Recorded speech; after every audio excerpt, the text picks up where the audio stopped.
வருஷம் பூரா விவசாயம் பார்த்து செத்தவனுக்கு கூட பணம் கிடைக்கிறது இல்ல. இந்த விஜய பார்க்க போய் செத்தவங்களுக்கு பணம் தராங்க. விஜயோட கூட்டத்துல ஒரு குழந்தை செத்து போச்சு. அதை விசாரிக்கிறதுக்கு ரெசார்ட்டுக்கு கூப்பிட்டு அவங்க அம்மாவை பார்த்து சாப்பாடு போட்டு பேமெண்ட் கொடுத்து அனுப்பி விடுறாரு. உடனே அந்த அம்மா வெளியில வந்து, என் பொண்ணு தான் உயிரை பலி கொடுத்து விஜயன் என்ன பக்கத்துல இருந்து பாக்குற பாக்கியத்தை வாங்கி கொடுத்துடுச்சுன்னு பேசுறாங்க. இதெல்லாம் ஒரு அம்மாவா? இன்னொரு பொண்ணு பேட்டி கொடுக்கறாங்க. எங்க வீட்டுல 9 பேர் இருக்காங்க, 9 பேரும் விஜய்க்கு ஓட்டு போடலன்னா விஷம் வச்சு கொன்னிடுவேன். இவங்க எல்லாம் பொண்ணுங்களா?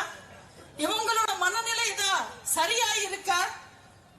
ஒரு சமுதாயம் வளரணும்னா பெண்களும் இளைஞர்களும் தான் முக்கிய காரணம். ஆனா இந்த விஜயோட கூட்டத்துக்கு வர பொண்ணுங்களையும் பசங்க